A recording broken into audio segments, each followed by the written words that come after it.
সেদিন বলতে আসলে তো আমাদের বিয়ের প্রথম থেকে আমার বাড়িতে সমস্যা। আমার শাশুড়ি মা এবং আমার শ্বশুর মশাই আমাদের এই বিয়েটা মেনে নেয়নি। তো যাক বিয়েটা হয়েছে, তারপর থেকে ওনাদের যৌতুক নিয়ে সমস্যা। তো যৌতুক নিয়ে সমস্যা, ওনাদের দাবি ছিল ওনাদের ছেলেকে আমরা বাইক বা 1 লাখ টাকার ক্যাশ একটা দাবি ছিল, যেটা আমার বাবা দেয়নি। তো ওটা থেকে আমাদের সম্পর্কটা আমার শাশুড়ি মার সঙ্গে প্রথমেই খারাপ। ওটা নিয়ে অনেক ঝামেলা হয়েছে, আবার সংসারও হয়েছে। উনি আমাকে অনেক প্রথম থেকেই অনেক গালিগালাজ, ওনাকে মোট কথা আমার পছন্দ মানে আমাকে উনি পছন্দ করেন না। তো এভাবে আমরা সংসারটা কন্টিনিউ করেছি। এর মধ্যে আমার হাজবেন্ড আমার সাপোর্টে ছিল, ও বলেছে যাই হোক ঠিক হয়ে যাবে। ওর ভরসাতে আমি সংসারটা কন্টিনিউ করেছি। অনেক সমস্যাও হয়েছে, মিটে গেছে। লাস্ট দেখা গেল আমাদের বাড়িতে একটা সমস্যা হয়, তার জন্য আমরা বাড়ি থেকেও বের হয়েছি একটু ভালো থাকার জন্য, কিন্তু উনার অত্যাচার আমার উপর বন্ধ হয়নি। আমি বাড়ি থেকে চলে গিয়েছি, আমরা 1.5 বছরের মতো আলাদা বাড়িতে ভাড়া ছিলাম। উনি আবার আমাদের বাড়িতে ডেকে নিয়ে এসেছে, কিন্তু এসেই আবার ওনাদের চক্রান্ত শুরু হয়ে গেছে। আর ওনার সঙ্গে জড়িত আছে ওনার একটা বোন। হ্যাঁ, ওই বোনটা শিবু দেবনাথ। উনি আমার শাশুড়ি মাকে নাড়ে। আর আমার শাশুড়ি মারও যদি একটা সুদের ব্যবসা আছে, টাকার কারণে ওনাদের যত চালবাজি, ওনার টাকাটা নিয়ে ওদের প্রথম থেকেই লুক।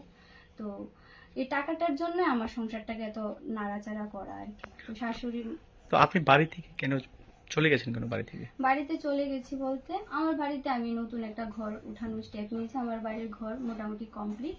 তো ওইখানে আমি একটা মিস্ত্রি আসে, সব মিস্ত্রিদের সঙ্গে আমার কথা বলতে হয়। আমার হাজবেন্ড বাড়িতে থাকে না। ও বলেছে প্রিয়াঙ্কা তুমি এটা সামলাতে হবে, আমি তো টাকা দিতে পারবো, বাকি সব কনভারসেশন আমার করতে হবে। আমার শাশুড়ি মা কোনোভাবে আমার সঙ্গে আর পেরে উঠছিল না। এবার উনি আমাকে বদনাম দিয়েছে, তা আমি নাকি মিস্ত্রি বলে। ওরা হচ্ছে মুসলিম, পাশাপাশি ওরা মিস্ত্রি। আমার ওদের সঙ্গে কি সম্পর্ক থাকতে পারে? উনি এবার লোক ডেকে ডেকে এনে দেখাতো, আমি ওদের সঙ্গে কথা বলি। উনি যেভাবে মানুষকে বুঝিয়েছেন, দেখিয়েছেন, এবার লাস্টে কি করলো, উনি আমার উপর মানে আঘাত করা শুরু করেছে। আমি নাকি করেছি, আমি নাকি মিস্ত্রিদের সঙ্গে আমার দুষ্টামি, খারাপ কিছু সম্পর্ক উনি নাকি দেখেছেন, এই করেছেন সেই করেছেন, মানে পুরো পাড়া রটিয়ে দিয়েছে। যে আমার মিস্ত্রিদের সঙ্গে খারাপ সম্পর্ক, এবং পার্টিকুলার একটা নামও উনি মেনশন করেছেন যে ওর সঙ্গে আমার খারাপ সম্পর্ক। তারপর উনি কিছু লোক ডেকেছেন। মানুষ যখন জানাজানি হয়ে গেছে, এই জিনিসটা আমার আর ভালো লেগে ওঠেনি। তাই আমি বাড়ি ছাড়ার স্টেপ নিয়েছি। আর উনি তো প্রথম থেকেই চাইতেন, উনি বলেছে তোকে আমি আমার ছেলের সঙ্গে সংসার করতে দেব না। এর এর কি কারণ? এই যৌতুকের জন্য? যৌতুক, পাশাপাশি আমাকে ওনার পছন্দ ছিল না প্রথম থেকে। ওনার সঙ্গে আমার বিবাদ, উনি আমাকে বাবার বাড়ি ঠিক মতো আসতে দিত না। আমি অনেক সবটাই মেনে নিয়েছি, যেহেতু আমার একটা মেয়ে সন্তান আছে।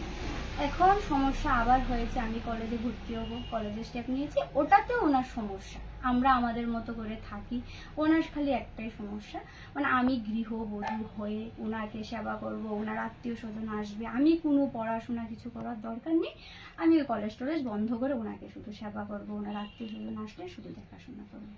আমার কলেজে যাওয়াটা নিয়ে সমস্যা, সেখানে নাকি আমি খারাপ কাজ করতে যাবো। আমি একটা গভর্নমেন্ট আর্ট কলেজে ভর্তি হয়েছি, সেখানে ওনার বাধা। তো ওটা নিয়ে আবার সমস্যা তৈরি হয়। তারপর উনি আমার সঙ্গে কোনোভাবে পেরে উঠছিল না, তা আমাকে এই বদনামটা করেছে। আমি জানি এই বদনামটা আমি বলে বলে কারোর মুখ বন্ধ করতে পারবো না, তাই আমি বাধ্য হয়েছি যে আমি হয়তো বা যদি ছেড়ে দিই সংসারটা, সব ঠিক হয়ে যাবে। আমি নিজে টিকিট করে আমি কলকাতা অবধি চলে গেছি। তারপর আমি ভেবেছিলাম আমি মায়াপুর বা কোথাও একটা চলে যাবো, আমি আমার মতো করে থেকে যাবো। উনি এই সময়টা কাজে লাগিয়ে উনি আমার নামে বদনাম রটিয়েছে, আমি নাকি কোনো মুসলিম ছেলের সঙ্গে, আমাদের বাড়ির মিস্ত্রিটার সঙ্গে আমি পালিয়ে গেছি। আমার সবার কাছে একটাই কথা, যে আমার সবকিছু থাকা সত্ত্বেও আমি একটা মুসলিম মিস্ত্রির সঙ্গে পালিয়ে যাব, এটা কি সত্যি কি যুক্তির কথা হতে পারে? এখন আমি তো এই সোসাইটিতে যে আমার বদনামটা রটেছে, আমি সেটা কোনো দিনও মুছতে পারবো না। কারণ আমি সবার কাছে একটাই দাবি, সবার কাছে আমি রিকোয়েস্ট করে বলছি যে আমার যে বদনামটা হয়েছে, আমি চাই আমার শাশুড়ি মা এটা যেভাবেও বন্ধ করতে হবে। কারণ আমি আমার বদনামটা কোনো দিন বলে বলে মানুষের মুখ বন্ধ করতে আচ্ছা, পারবো আপনার না। শাশুড়ি একটা অভিযোগ করেছে আমাদের কাছে যে আপনি নাকি দা নিয়ে ওনাকে মারতে গিয়েছিলেন। বিষয়টা কতটুকু সত্যি? বিষয়টা কতটুক বলতে, আমার হাজবেন্ড কিছুদিন আগে উনি আমার হাজবেন্ডকে গালিগালাজ করেছে।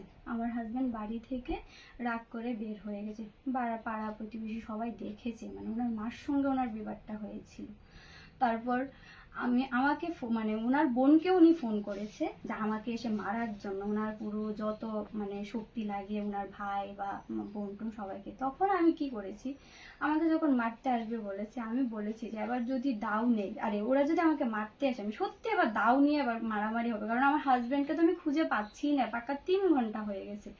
আমারও তখন মাথা গরম ছিল। আবার উনি এটাকে কাজে লাগিয়ে, ভাড়াটিয়া ছিল কিছু বাড়িতে, আমার হাতে দা রেখেছে, এবার উনি সেইভাবে এটাকে কাজে লাগিয়েছে যে আমি দা নিয়ে ওনাকে বাড়ি থেকে দৌড়িয়েছি, মানে যাচ্ছা তাই বকাবাধ্য করেছি। আচ্ছা, আমরা এলাকা থেকেই খবর পেয়েছি যে আপনি এবং আপনার স্বামীর মধ্যে আপনাদের খুব সুসম্পর্ক রয়েছে, আপনাদের মধ্যে কোনো ঝামেলা হয়নি।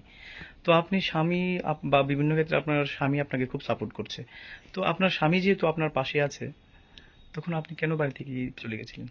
ওই যে শাশুড়ির অত্যাচারটা, আর এই যে আমার নামের বদনামটা, আমি হয়তোবা স্বল্প কিছু স্টুডেন্ট নিয়ে বসি, কিন্তু আমাকে তো ওরা আমার দিকে তাকায়, আমার প্রতিনিয়ত মনে হয় ওরা হয়তোবা বলছে আমি মুসলিম ছেলের সঙ্গে এই করি সেই করি। এই বদনামটা নিয়ে এখানে থাকাটা আমার জন্য আর ভালো লেগে উঠছিল না, তাই কি আমি সবটা এখন কি ছেড়ে চাইছেন দিয়েছি। আপনি? আমি চাই এই যে সোশ্যাল মিডিয়াতে যে আমার বদনামটা রটেছে, যে আমি মুসলিম ছেলের সঙ্গে পালিয়ে গেছি, আমার শাশুড়ি মা এটা রটিয়েছে, কারণ রমজান নামটা কোনোভাবে কারোর জানা সম্ভব না, কারণ আমার বাড়ির মিষ্টি তো ওটা শাশুড়ি মারই জানা সম্ভব। উনি যেহেতু যেভাবে রটিয়েছে, উনি যেন সেইভাবে এটা বন্ধ করতে হবে, না হলে আমি সবাইকে জানি আমি সুসাইড অ্যাটেম্প করবো, কারণ আমি সমাজে যেহেতু বের হতে পারছি না, আমার আমার তো বের হওয়ার আর কোনো রাস্তা রইলো না। শাশুড়ি মা তো এই একটা জিনিস কাজে লাগিয়ে আমাকে শেষ করে ঘটনাটায় দিয়েছে। আপনার স্বামী কি বলছে? আমার স্বামী তো বলছে আমি ফোন করেছি, ও আমাকে ফোন করে এনেছে, 6 বার 7 বার ফোন করেছে তুমি চলে আসো। আমি বলেছি চলে এসে আমি কি করব, আমি এই সমাজটায় কি করে থাকবো, তোমার মা তো আমার বদনাম রটিয়ে দিয়েছে। তো ও বলছে দেখো আমি